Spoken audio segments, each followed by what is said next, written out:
It's Mother's Day. Happy Mother's Day to all you moms out there because you guys are the real MVPs.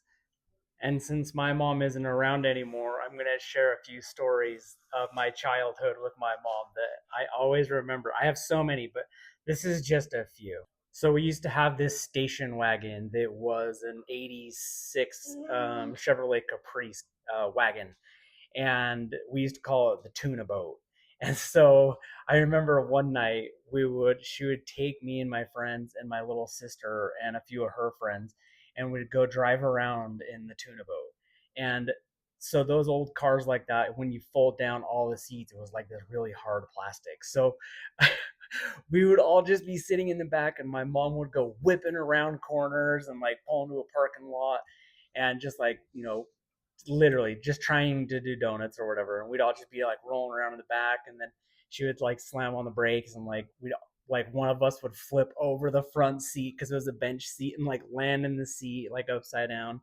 And oh my gosh, it was always the funnest thing when we could talk her into doing that. And I think actually one of those nights we were doing that, Macarena had come out, and I they played it on, I think it was 97.1 or Kissin'. I don't remember which one it was.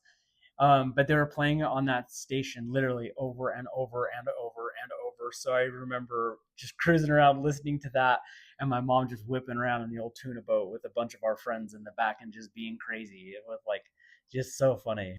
Also in the tuna boat, when we would be going anywhere, if my mom found like a giant puddle across a road, she would just floor it, and just like the car would downshift, and, like, and she'd like go right towards it and hit it and spray, and like we'd all just laugh. Like she'd turn around and go do it again. Like we would do it two or three times at least, and then we just continue on about the errand, whatever we were doing.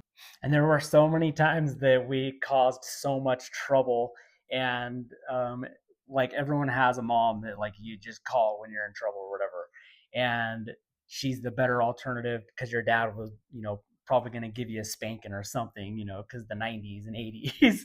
But and then like she'd be the one that you would call, like my mom was. And yet at the end of the day, it was like it was whatever, because she was mom, just like that unconditional love that only moms really have for their kids. So again, happy Mother's Day to all you moms out there. And if your mom is still around, just give her an extra hug, because you never know when that one hug will be the last time. But enjoy the rest of your day, the rest of the weekend. And moms, you deserve to be celebrated today and every day, but today especially.